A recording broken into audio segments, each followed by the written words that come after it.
All right. Hello, everyone. Good evening. Thank you for joining us. This is the second of three really cool virtual events that we are having where, there's been so much misinformation, disinformation, just voter confusion in recent years around elections, especially in Pennsylvania, because we've had a lot of change. And a lot of that change is centered around vote by mail.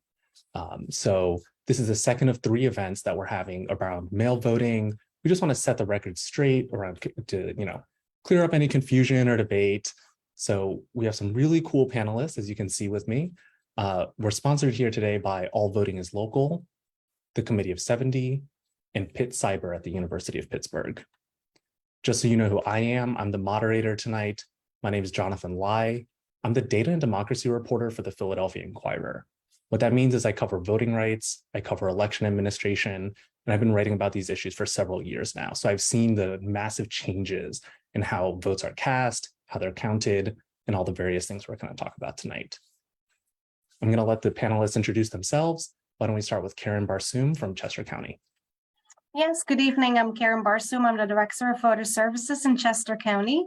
I have worked the elections for many elections, first in a neighboring county, and now here in Chester County as the Director of Voter Services. Thank you. I also have with me Jeff Greenberg. Jeff? Hi, good evening. I am Jeff Greenberg. I am the Senior Advisor to the Voter Project here in Pennsylvania, and previously served as the Director of Elections in Mercer County from 2007 until 2020. And we have Al Schmidt. Al? Hey, everyone. My name is Al Schmidt. I was, for the past 10 years, City Commissioner of Philadelphia, one of the city commissioners responsible for running elections in the city, and recently left earlier this year to become president and CEO of a nonpartisan, non-political nonprofit called the Committee of 70, which has been around for nearly 120 years, focused on improving elections, improving voter access, and election integrity. And Committee of 70 being one of our hosts tonight and our sponsors. Thank you very much, Al, for having us for this conversation. Jeff, I want to kick it to you to start us off, just like with some of the background here. When we had this conversation last week, you reminded us that people have been voting by mail, voting absentee for generations in Pennsylvania, right? From the Civil War, people have been voting by mail here in Pennsylvania. But even then, for a long time, voting by mail was not the primary way that people voted, right? Most people, 95% of the votes in Pennsylvania for many, many years were cast in person. You go to the polls, you sign in, you cast a vote on the machine. That was election day. That's changed now. So can you talk a little bit about what's different now, including around how that changes the vote counting?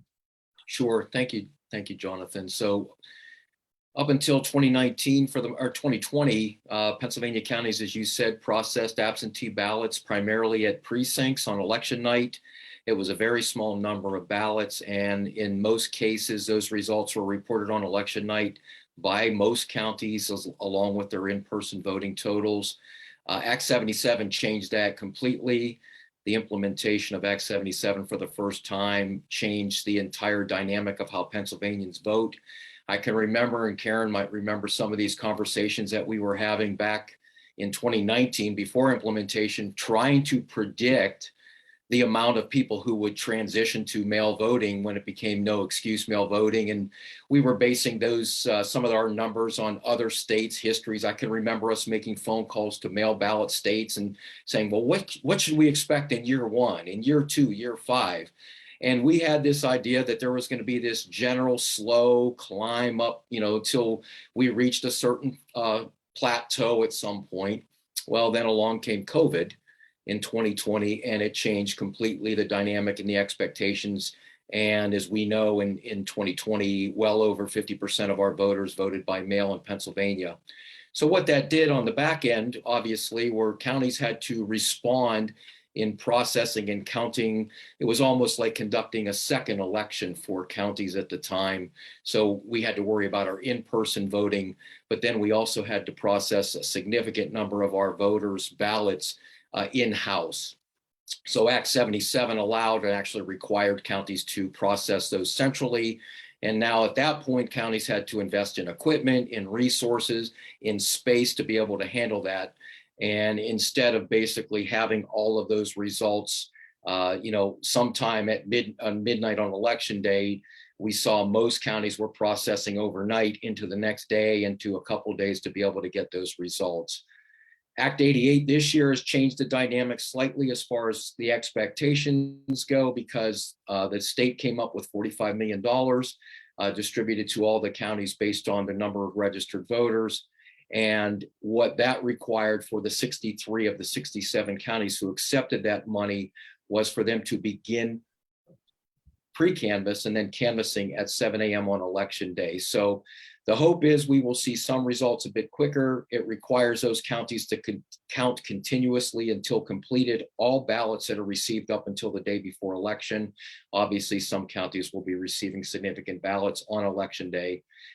So that's really changed everything. And look, we're still adjusting. And I mean, we're still trying to explain to voters here 2 years later to lower your expectations of when to expect complete counts. One of the things that kind of drives me crazy on social media and everywhere else is the idea that people say we're not going to have any results on election night. And I think it needs to be clarified that it's not going to be complete results, but we are going to have a majority of our results on election night in Pennsylvania. And Jeff, just to be really clear here, we've never had 100% of the results in on election night and had that all fully reported, right? Correct. We never have. We've always had military and overseas civilian ballots that we always had to wait on. We've always had, or at least for a long time, we've had provisional ballots. So it's not new. It's just the vast number has changed of ballots that are that we're adding later in the process than before. All right, so we'll talk about that sort of that lengthy process of counting the votes, making sure everything is right. There's a nearly 3-week process before you get to the certified vote when it's actually made official, right? But before we get there, I just want to give you a chance to address some other concerns that we've heard repeatedly since 2020, especially. You mentioned the intersection of the expansion of vote by mail, the pandemic, there was so much going on in counties. You all were having to figure out how to build a new election system, basically, right? The existing absentee system for 5% of the vote was not going to be enough for 30, 40, 50% of the vote. As that happened, we saw what were nonprofit grants, especially from the Center for Tech and Civic Life. And we've had all sorts of conspiracy theories around those and questions that have swirled around that. Jeff, can you just walk us through what actually happened with that money? What did it led to Act 88, which part of Act 88 requires or prohibits counties from accepting funds from third-party organizations if they accepted the Act 88 money. So most of the counties, I think there were a couple dozen that accepted some sort of funding from CTCL at the time. And the vast majority of that money went to things that were needed to administer elections. Some of the larger counties invested in equipment to help them process the large number of mail ballots. Other counties used that money for perhaps resources and staff. Look, a county even as small as Mercer County, now we got a small amount, and that was actually after I left. There's so small amount of CTCL money, they used it to help pay poll workers, to help cover expenses at the precincts. But even a small county like ours, you talk about the impact, we are now in a different building. We could not conduct and administer elections in the space that we existed in back in 2019. And there were a lot of counties that were in that same boat. So that's been a huge impact as well. Look, I'm not going to argue either way. I believe the funds were used legitimately. I also understand the concerns about people who don't want to see private funding supporting a public function like elections. I'm thrilled for our state that our lawmakers came up with $45 million this year. That is very unique in the landscape of elections in this country. So that is a good thing, and hopefully that type of funding will continue in the future.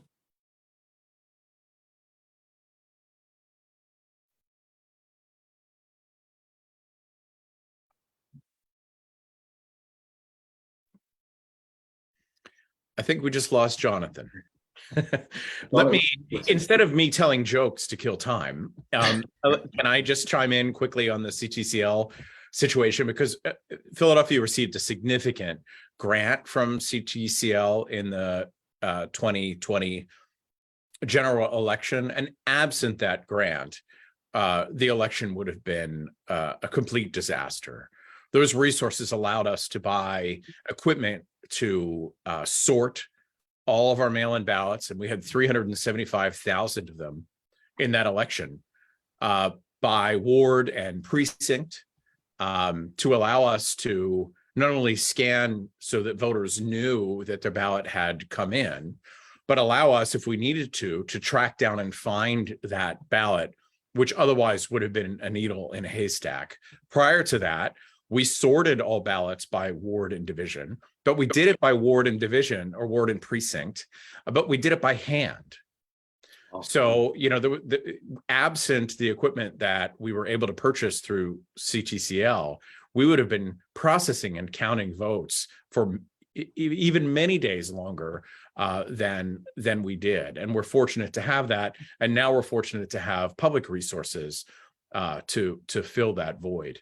One thing related to it that I just wanted to mention is the false narrative that it creates an imbalance in funding from county to county. All counties are funding their own elections independently of one another. If Philadelphia wanted to spend $100 million on elections in Philadelphia County, it could. So there is really there's no like level amount per voter across the Commonwealth to begin with. But fortunately with Act 88, there's more resources to come the county's way to help them with this, with mail-in ballot voting and all their other needs. So Karen, you know, in talking about how counties do things differently, right? Like this is a thing that maybe we don't all necessarily appreciate, but every county runs elections.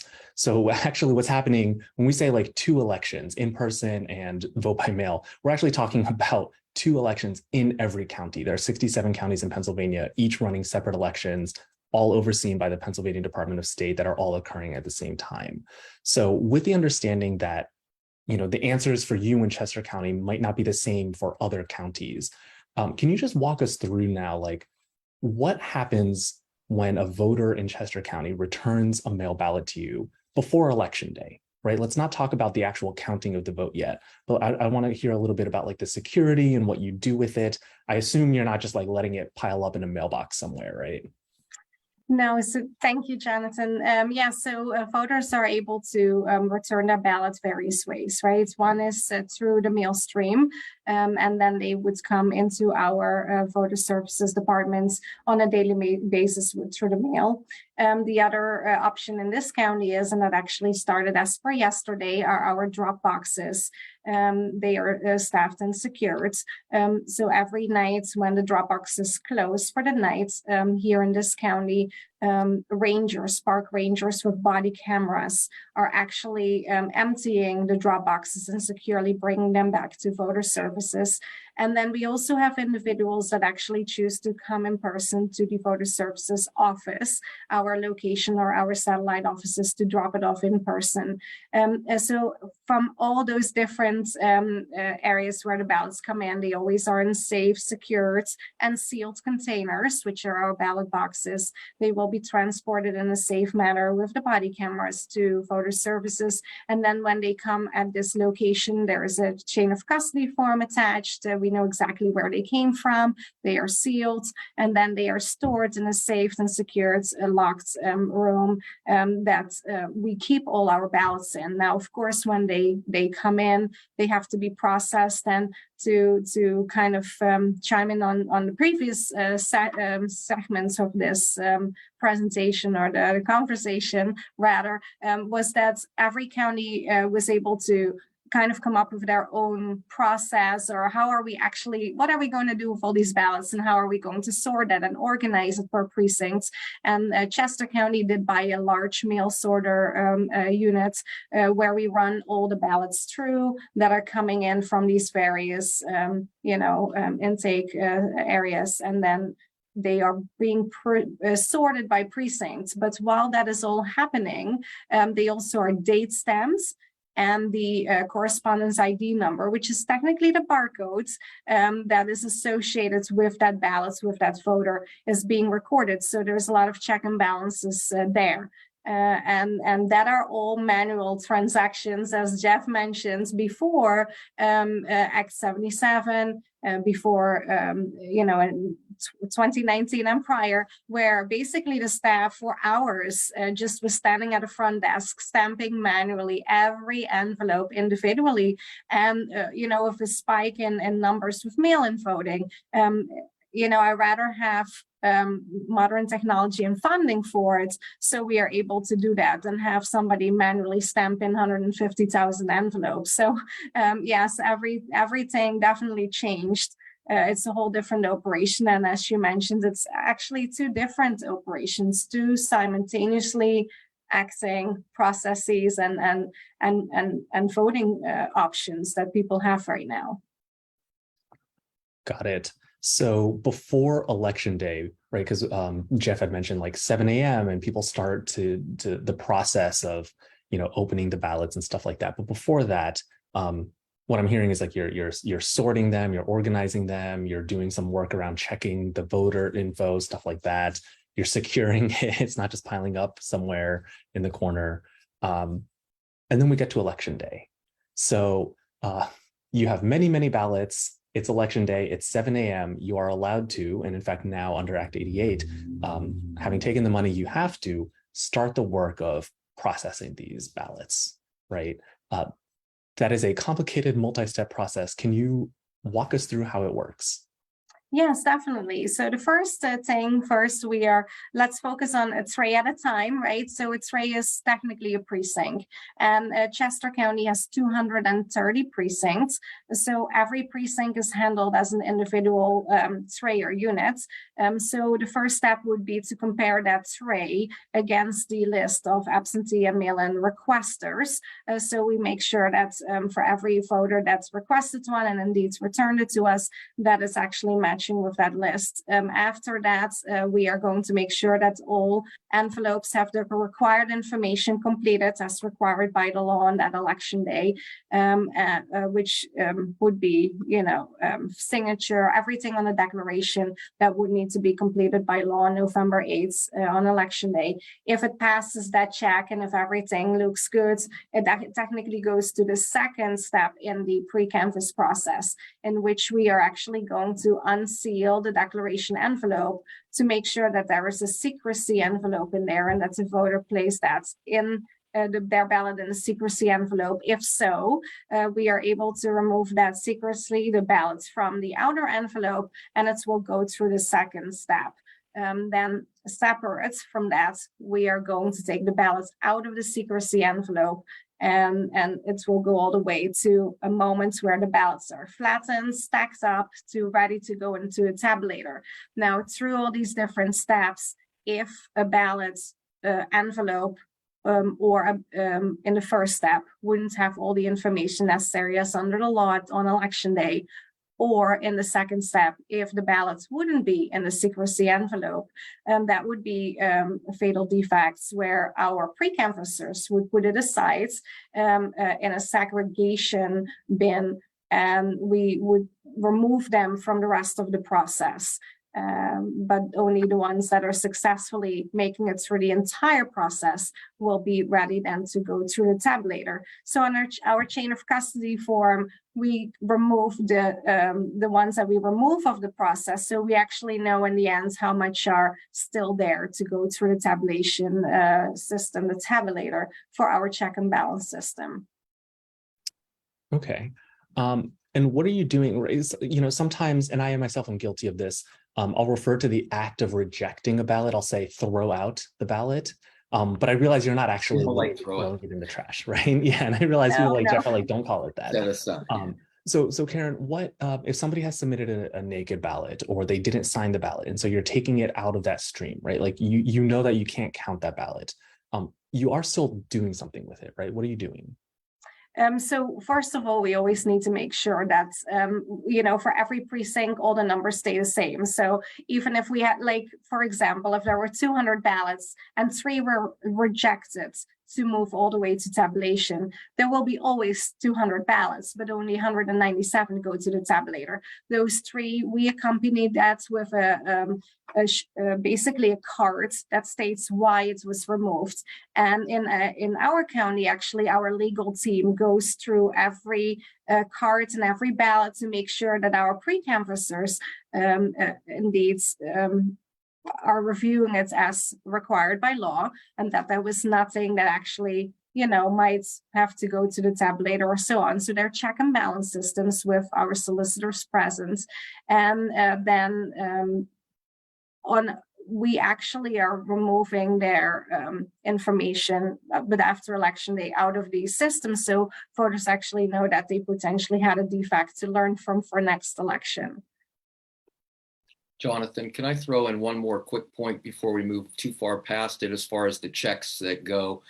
There's also an important step with that, the second step with the secrecy envelope, to ensure that voters have not put an identifying mark on it. So this is another good way to remind people this is important and critical for voters not to put a mark, not to sign it, not to put their initials on that secrecy envelope, because the law does require those ballots to be set aside if there is an identifying mark. So again, that's another part of the steps, of all the steps that Karen mentioned too.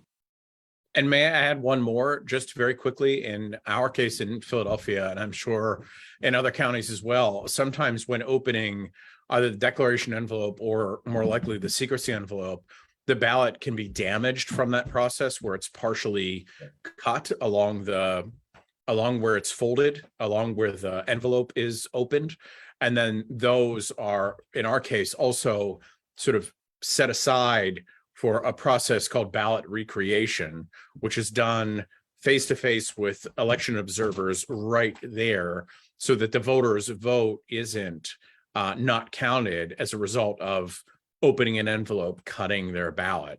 So those ballots are painstakingly recreated in front of observers, where once they were done, the damaged ballot and the recreated ballot are held up so that the observers can confirm that the recreated ballot is identical to the damaged ballot, so that then voters' vote can then be counted in our next step.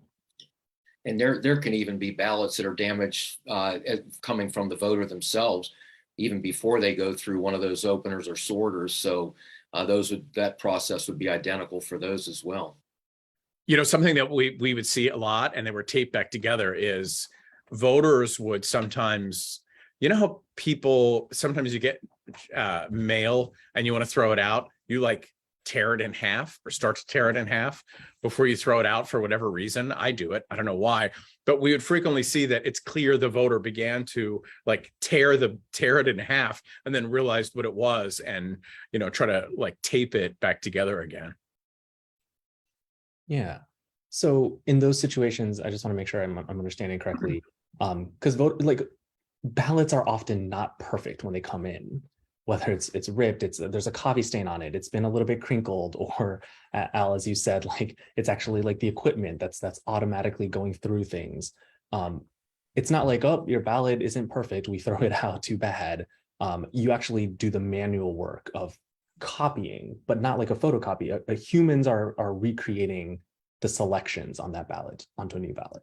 They are, and again, with observers there. And it was, I think, something that process, which is obscure, right? Normal people don't know about that process. No normal person would, but it was certainly something that was exploited as a result of, oddly enough, increased transparency of the whole process, where in our case, we had 24/7, live streams and all the rest, where you could see in some states where they would kind of crop out the observers and make it look like there was some election clerk just sitting there filling out ballots all day, as opposed to that clerk doing that to recreate a ballot directly in front of election observers.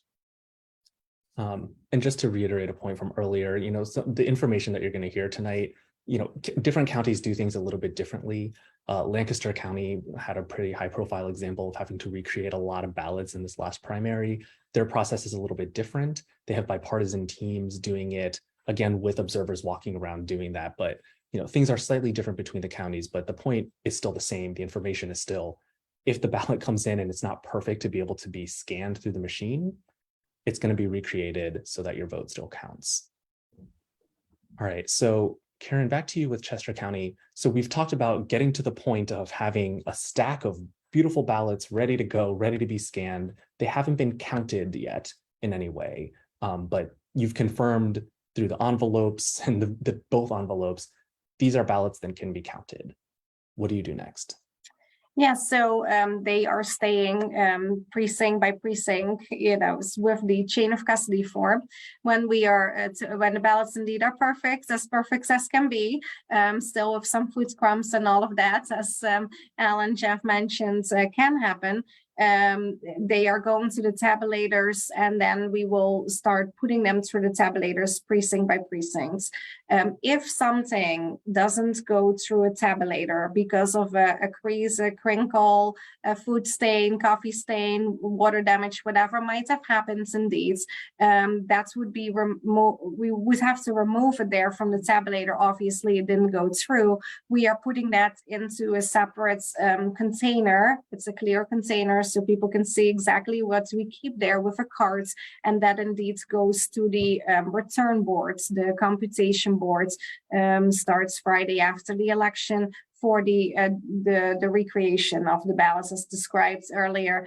Yes, we do that as well, but all the ballots that go through the tabulator successfully with their chain of custody form and the paperwork, they all will go there during election day already. However, we are not able to display or know, of course, of any results. That is all locked, and we have no knowledge of that.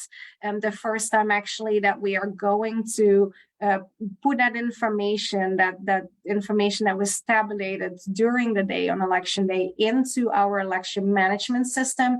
That's happening after 8 o'clock when the polls are closing. That's when we put all that data into our election management system, where the system starts tallying up all those results together, which we then can make public through our reportings, which goes through our website here in Chester County and through the Department of State. Then they will become available to the public. And so in talking about the machines, tabulators and different machines, vote counting machines, a phrase we often hear and I often use is high-speed scanners, right? So how does that actually work, right? It's not actually a hand count where people are individually going through every single ballot to read it. Yes, correct. So a lot of people are familiar with what happens at a polling place. So at a polling place, you also in this county would circle the ovals of your selections and feed it through a small scanner, a tabulator at the poll. So the high-speed scanner is technically the bigger versions of it, where you can just put a whole lot more in, and which will process faster. Instead of feeding one at a time, we can put a stack on, from a few hundreds, and the tabulator will put them through them faster and tabulates exactly in the same way as a tabulator at a poll, but just a higher capacity where things go through a little faster because we have large volumes. Also important, I was going to say, it's also important to note that these digital scanners also create digital images of all the ballots that are being scanned as well. Absolutely. Al, I remember in 2020, one of the points of confusion was that these high-speed scanners are so fast, and Philly, for example, has so many of them that sometimes people just took the number of ballots that needed to be counted, the number of ballots that can be scanned per hour, and they just said, "Oh, you'll be done in 42 minutes or whatever." That is not the case. That is not the bottleneck. Can you just sort of explain why that's not the case? Right. And the process that Karen described takes up probably 95% of the time in processing that mail-in ballot. All of either the review of the declaration envelope or the opening of the envelopes, extraction of the ballot and flattening of the ballot. The counting of the ballots goes very quickly. We had a significant number of tabulators so that we didn't at any point have like a hold up at that point where ballots weren't getting counted, but that process is by far the fastest of all of it after the ballots are flattened and they run through those tabulators. But it's a mistake to take the number of tabulators, how many ballots they can process an hour, and assume that those ballots, tabulators are just processing that maximum number per hour, 24 hours a day. It's not like that at all. Of any stage of the process, that was probably the one where that sat dormant the most, because once those ballots hit, that process was pretty quick. So there's a lot of work to get to that point. And then it runs very quickly through the scanners. So Karen, walk me through, you were trying to distinguish between like the scanning, that idea of counting the votes versus like the actual total tallying such that we know what's going on in terms of the election results. So once you've run, you're running a couple of scanners and tons of ballots have gone through them, how did the results of those ballots make it to the public? So every tabulator, the results per tabulator are never combined during election day because they are all standalone. Nothing is connected. So closer to the end of the day, when we are getting closer to the polls close, indeed, all tabulators will, we will have to remove the result media, or that we actually will upload into the election management system, the EMS system. We do that after 8 o'clock. So after 8 o'clock, all the election media from every individual tabulator is being placed into the election management system. And there, all those results from these different tabulators is being tallied together, combined together. And then the numbers we will be able to run reports that reflect those numbers. And then those reports are going out indeed on our website, as well as to the Department of State, for the public to see the results after the polls close. So there are the results on the individual scanners, and then you have to take those results from the scanners, connect them to a different system that pulls them all together and puts it out for us. I tweet about this process every election, and when I tweet about it in Philly, people are always like, what do you mean CD-ROMs? When was the last time I used a CD-ROM? Jeff, this is what we call like an air-gapped system, and it is actually a security feature. Can you talk about this one-way process? So it's critical to emphasize this. I think it's a great question. So all of the county's election management systems are none of them are connected to the internet. So they are all standalone systems. They are all, as you said, air-gapped. There is no way to connect to them. The only thing that goes into those election management systems are the thumb drives or the sticks or the media that has the vote totals from the tabulators, from the high-speed scanners, and then obviously from the precinct scanners as well in most counties' cases. We then would transport the results from those onto a pristine or a stick that's never been used. That stick, we would transfer the results onto our county network, and then our county network is what we would use to post on our own website and to send the results to the state. And even the state has a secure system for the counties to send the results to. It's not a public-facing system either. Those sticks never go back into the election management system. So it's a one and done. They pull out results as they come in during the night, and those sticks get set aside. We have obviously preserved those for any questions or issues that might be raised as far as post-election stuff, but they never go back into the election management system. And if the reporting system, not the tabulation system, but if the reporting system were somehow breached by a bad faith, nefarious actor, it would certainly be damaging in the sense that it would cause some degree of confusion, but it would not in any way affect the vote totals at all, because, as Jeff said, that entire system isn't connected to anything at all. So it would only affect the reporting, which would be almost immediately the election administrators running that would know that those results were being manipulated in some way. But that's worst case scenario. That's as far as any intrusion could possibly get. And it's interesting. One of the things that I would always tell some of the more skeptical voters who had concerns about the potential for hacking, I would say, well, there's an easy way that you really can verify that nothing has happened in the reporting or transfer of at least election day or in-person results. Number one, you could look at the tapes that are posted at your precinct at the end of the night, take your totals down, go check the county's website later on that evening to ensure that the totals from the precinct that you saw on the tapes match what the county's reporting as your in-person results. And then you could go to the Department of State's website to ensure that those results also match their countywide. So there is a way for a voter who has some doubts to basically try to verify that all of those numbers match, and there was no way for somebody to change them in transit between the county and the state or vice versa. And Jeff, you mentioned the tapes. I just want to explain what that is. So the law requires you to post the results at the polling places. Can you just walk us through what we're talking about here? Correct. So when the counties, the poll workers close their precincts at the end of the night, there is a law that requires the counties, the precincts, to post their results tapes from their scanners or from their voting machines, depending on the system they have.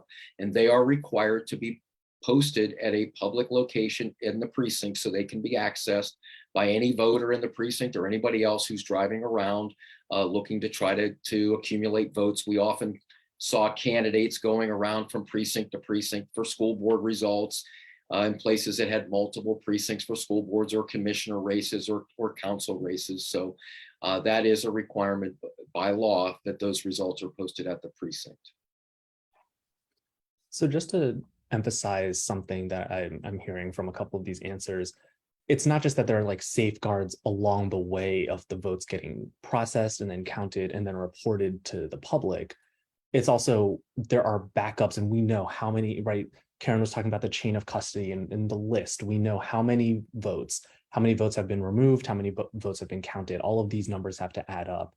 If something goes wrong with the public reporting, we still have the results from the tabulators themselves. If something goes wrong there, we have the paper ballots themselves.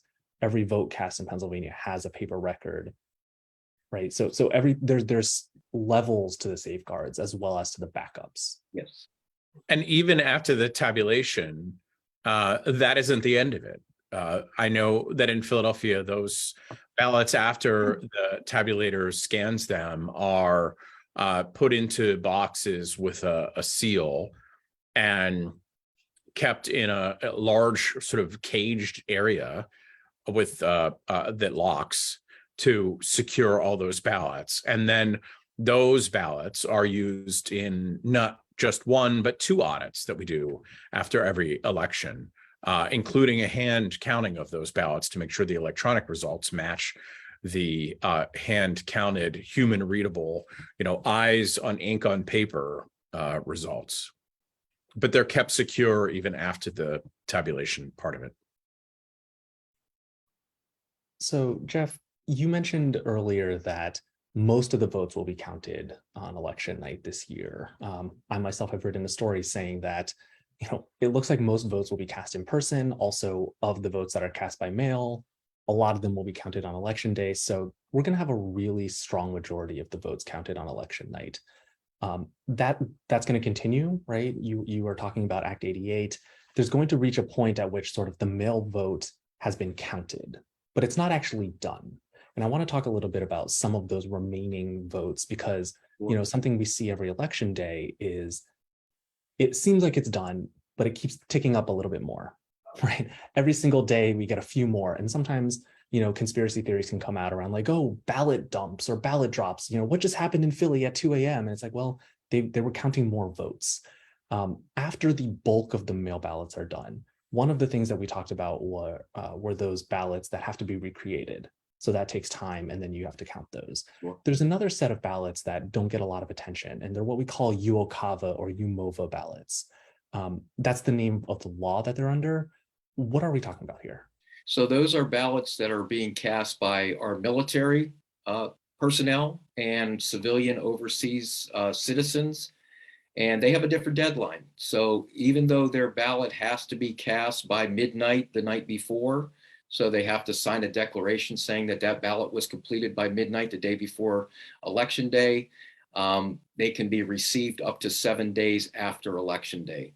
And in federal elections, back in the day, we might get a couple hundred in a small county. So there could be a significant number of military ballots coming in across the state, and in a very close election. It's critical, number one, that voters understand that there's still the potential for the vote tallies to change. As a county, I used to always reach out to the media and give them a timeline of our post-election processes.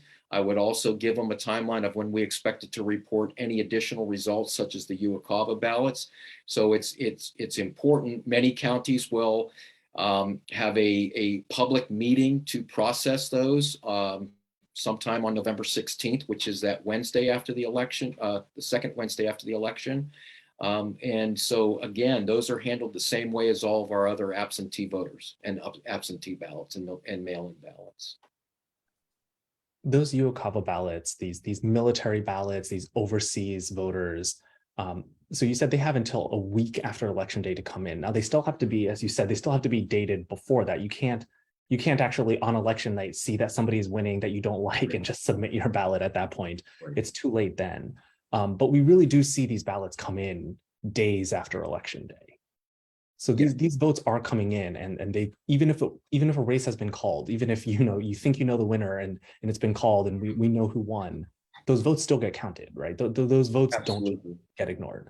Every vote always gets counted. No votes. I know that's one of the myths around elections, is that like elections officials stop counting ballots if the race isn't close. Well, they're not going to count the provisionals. They're not going to count absentee ballots because the race is over. That's absolutely untrue. Every ballot is required to be counted, added into the totals, regardless of how close or how wide the margins are. Makes sense. And so when we're talking about having a final vote, when you were like, we know we don't have the final vote on election night, that's why we have that 20-day period. Another one of those types of ballots that we've actually heard a lot about in recent years are provisional ballots. And Al, I'm wondering if you can walk us through this a little bit, because there used to be very few of those, but now there are actually a lot more. When a voter shows up at a polling place and the election board can't locate their name in the poll book, and Philadelphia County still uses printed poll books, they're not able to vote on the voting machines at that precinct, at that polling place. If they're unable to find, if you look up your address, you can actually, if you look up your registration Department of State's website, you can actually find where your polling place is. But if, let's say they're not able to do that, or they insist on voting there, they insist they're registered there, and even if they're not in the poll book, they're allowed to vote by provisional ballot. The Board of Elections, the election board there should offer them a provisional ballot, which is almost identical to a mail-in ballot in the sense that it is a paper ballot that you fill out by hand and you complete a declaration for, and those are counted sort of much later downstream than the others, at least in Philadelphia County. And then when they're counted, the Board of Elections will look up to determine if that voter is a registered voter to begin with. And let's say they are, but let's say they lived in the precinct next door or someplace else in the city. They would then go through to determine what races that voter is eligible to vote for.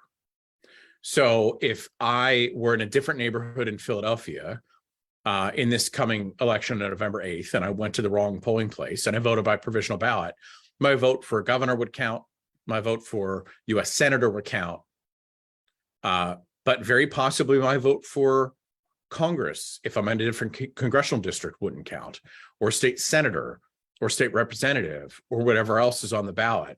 It is a lengthy, painstaking process and a real glimpse into how hard election workers work to make sure that every eligible voter's vote is counted, and that that counted for races that they're eligible to vote in, and not in races they're not eligible to vote in. That process also takes place in front of a computer terminal where the clerk looks up the registered voter to locate them, to find out their ward and precinct split and all the rest. and with observers sort of hovering right behind them to make sure that the process is going as it should, and they have the ability to challenge those provisional ballots as well for the Board of Elections to adjudicate. Jonathan, just to give you an idea about the painstaking efforts that counties have to go through, my last election, which was the primary of 2020, it took us longer to process 800 provisional ballots than it did for us to count 8,000 mail and absentee ballots. So, I mean, that's the amount of intensive work that's needed to go through those ballots. Very time consuming. And Karen, I've heard you describe that or refer to that process as research, Yes. which is what it sounds like you're having to go through it. Can you give me a sense of how will Chester County, work with those provisional ballots? When do you start working on them, and sort of how long does that take? Yeah, so it all depends technically on how many we're receiving, right? So how more voter education there is and how more people understand of certain processes, maybe how less of professionals we are getting. So it could be a difference between 2020 getting 7,000 and this last primary 250, which is a very drastic difference. Now the process of the provisional research and actually being able to tabulate those that are that we are lawfully allowed to tabulate, that starts in the return boards, which starts Friday after the election. Some people refer to it as the computation boards. So that's where we indeed are making determinations on the provisionals, and which was very good described earlier by Al. And indeed, it's an individual investigation per envelope, right? Is this person registered? Is this person registered in the right precincts? In Chester County, we actually are going back to the poll book of their own precincts, see if they signed the poll book. If not, then indeed, that's the only ballots we have for them. Then we are able to go further. We have to see that in the same processes with the pre-canvassing, right? We are going to look at the declaration envelope. Is everything completed? Then can I move it forward to the next step to open it and see if it does have a secrecy envelope? And then if that is accurate, then it goes to the last step where we can take out the ballot, flatten it, and put it to the tabulator. So it's a very similar process of reviewing the outer envelope, opening and seeing if there is a secrecy, and then flattening and tabulating. But that all only can take place starting on Friday after the election for only those ballots that are lawfully allowed to be tabulated and be part of the process. Now, all the voters that receive a provisional place do receive a receipt, so they can look up after the election, indeed, if their vote has been tabulated, either full, partial, or none. And partial would be a scenario, indeed, like El stated, that maybe somebody went to a poll that is different than their actual congressional districts where they reside. Act 77, when you think about some of the consequences of it, that really was the primary driver of the increase in provisional ballots in Pennsylvania. As Al explained earlier, it was typically somebody who wasn't in the poll book, or maybe they needed ID as a first-time voter in that precinct. The overwhelming majority of our provisional ballots, I think 95% of them in 2020, were voters who had applied for a mail or absentee ballot and either decided not to cast it. Maybe it was late in the process, hadn't received it. And the law only allowed them at the time to vote by provisional ballot if they had applied. They were in the poll book as somebody who had applied. And so that was a way for us to prevent them from double voting, essentially, was to only allow them to do a provisional ballot. Now, I think it was maybe Act 12 that updated that. So elections officials tried to help. And in that way, they said, well, at least let's let voters who bring their declaration envelope and their ballot to the precinct, let's allow them to vote a regular ballot so we don't have to go through the mess of another provisional ballot. So that improved the system significantly in the last year or so. Yeah. And just to explain the reference to Act 12, that was a law passed in March 2020 as the pandemic was locking down all across the state, and elections officials were continuing to say, look, we need to change, push the date of the primary, but we also need changes to the law. and that was Act 12. So we have Act 77, we have Act 12, we have Act 88, just to give a sense of what county elections officials are having to respond to, and that's just in the last few years alone. So there's a lot going on. Karen, we've heard about the poll watchers before, and that's referring to the people who are at the polling places observing the votes being counted or observing the votes being cast and people signing in and stuff like that. But there's also a version of that for the vote count itself. And these are like the observers, right? These are representatives of parties and campaigns. How does that process work in Chester County? Yes, so in Chester County, indeed, the observers that observing the process of pre-canvassing, the ballots the ballot envelopes being looked at, the opening of the envelopes, the flattening of the envelopes, and then the tabulation of the mail-in ballots, absentee ballots, that can be observed. And in Chester County, besides the party representatives, the candidates' representatives, here also last election and the upcoming election, anyone from the public that would like to learn and observe about the process was welcome to come. There's of course capacity levels that we cannot go above for emergency purposes and all of that, but everyone last election that was willing to come in and look, and even if it's for a little bit of time to learn about the process, we were very open and transparent and welcoming that we would do that. I know Al might be able to speak about Philadelphia and some other capacity levels than we have, but or other things that are going on, and that it shows that 67 counties administer it, have different room capacities, different opportunities, different policy procedures regarding this. And so here in Chester County, people, all the things that we described that we actually are doing. It was almost like an educational event that helped us to have a better understanding of what is happening, how everything works, and to be able to explain the mail-in ballots and everything that came with that better to the public and into the community. Al, in 2020, this became one of those flashpoints. There were a lot of attacks on Philadelphia's vote count and the voting system. And, walk me through, like, people can't just walk in off the street and be like, hey, I'm here to observe this. And like, I'm going to cause problems, right? Who's allowed to do this and what can they actually do while they're watching?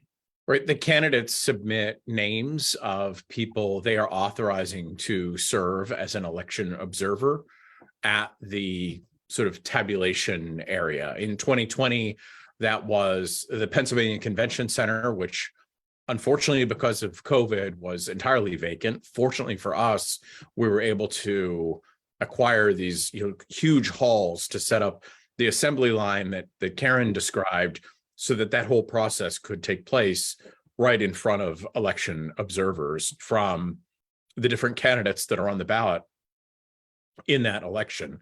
As there were a lot of complaints and a lot of litigation suggesting that Republican observers were not allowed to observe. And I remember also getting those calls standing just feet away from Republican observers in the room observing. It just came down to, I think, a real disconnect between what the observers and what the candidates thought the role of an observer was and what the role of an observer actually is. And what it actually is what it has always been with absentee ballots, for example, and the rest of that process that we always did for decades, which is to observe all the stages of the process to see that it's all taking place. It is not how, for example, Rudy Giuliani described it at Four Seasons Landscaping, where he's suggesting that there's a Republican official there and a Democratic official there for each ballot, and they're agreeing, like, yes, count that one. No, there's a dispute, don't count that one. That isn't part of that process, and it never was. So that disconnect is, I think, something that caused some of those complaints to really get traction. But fortunately, the judiciary did its job and followed the law, as our county and other counties did. and election observers were allowed to fulfill their very important role in ensuring the integrity of the process, but within the confines of what the law allows. So thinking about some of the timeline that we've had, the votes can be largely counted on election night and the next day. But even if you have every single one that you have available, as Karen said, it's not until Friday that you have the provisional ballots to count. And then it's not until the next Tuesday that you know whether you've gotten every single one of these UOCAVA ballots from overseas to count. So the vote's not final. As that vote count happens and as it's reported, sometimes it's very quick, sometimes it's very long, but no matter what, it takes days and even weeks. We have seen, especially as we saw in 2020, a red mirage or a blue shift. And we'll see one candidate leading, and then all of a sudden that flips, or another person's leading. These vote results aren't coming in randomly all across the state. Al, can you talk to us a little bit about explaining that process? So how come, the votes as they come in, they're not just coming in evenly on all sides and then we just get a result? Right. Even though historically Republicans had made great use of mail-in ballot results in the 2020 election, as you know, the now former president, was clearly discouraging Republicans from voting by mail. So when you end up with a disproportionate number of Democrats voting by mail than Republicans voting by mail, but let's say the same number of people voting, it results in more Republicans voting in person on election day and more Democrats voting by mail. And those election day results, usually with a couple of very minor exceptions where the results from the machine weren't, taken out by the election board or something like that, which is just usually a handful, that tends to exaggerate the results in favor of the Republicans. And the mail-in ballot results are where reality sort of sets in, because you're counting those results too. And I just called up the commissioner who replaced me to ask about what the breakdown is. And like right now, it's about 85% Democrats applying for mail-in ballots. About 5% of those ballots are Republicans. So when those results come in, you will hear a lot of people complain that it looks like, it looks like they're going the Democrats' way, but that's because the Democrats applied to vote by a mail-in ballot. What I think will be interesting is when we're allowed to pre-canvass mail-in ballot envelopes and all the rest, which I hope we will, as many states do, it's very possible some of this will turn around, because mail-in ballots you're processing all day, and then at 8:15 or 8:20, you then upload that avalanche of mail-in ballots that you've been counting all day, which would exaggerate how well the Democrats did. And then when the in-person votes come back during the night, it'll exaggerate it'll almost like reverse that mirage wave kind of thing. As long as these trends continue. And again, it's new, because Republicans typically and many other states made great use of mail-in ballot voting, including Florida. And so we've already seen some of that, right? Philly, the first results that come out of Philly are the mail ballots that are counted during the day. So that's going to be very heavily Democratic, and especially, given across the state, it'll look very blue, but it's only a small percent of the vote. And then the in-person votes are coming in and it looks very red. And then the mail ballots start coming back in, and then it's very blue again. And in terms of expectations, you never know how close an election is, right? So you never know how many days it's going to take before an election can be called. But in 2020, we certainly had higher turnout in 2020, a presidential election, than we'll have this election. As high as this turnout will be, it won't be 2020 levels. So we'll have fewer voters voting. And then in 2020, we had about half of our voters voting by mail. I'd estimate this election will have about 25% of our voters voting by mail. So there'll be a significantly smaller number of mail-in ballots to count compared to 2020. Karen, I'm going to give you the final question here. At the end of the day, we want everybody to understand that their votes are counted securely and they're being counted and the process is safe. There is still, lots of ways that people can get misinformed and be confused. So at the end of the day, what do you want the general public, even candidates and parties, voters just watching at home, what do you want them to keep in mind as the ballot processing and the vote counting begins on election day?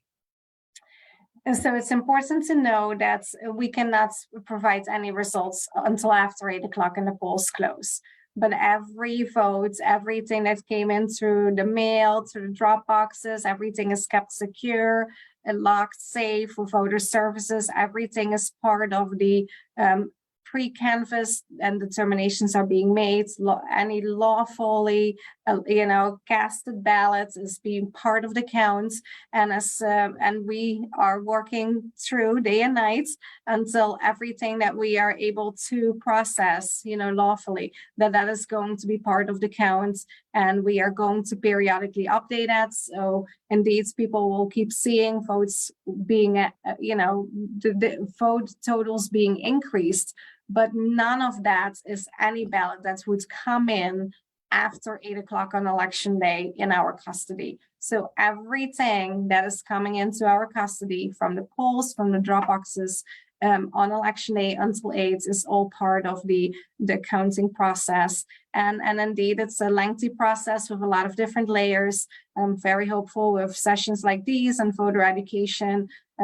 Please ask any county administrator, your voter services office, questions if you have them. We want to get the right word out and have great expectations for people, how the time frame goes. Excellent. So today we talked a lot about the counting of the ballots and how those results get out to people. I'm really excited for next week's version of this as well.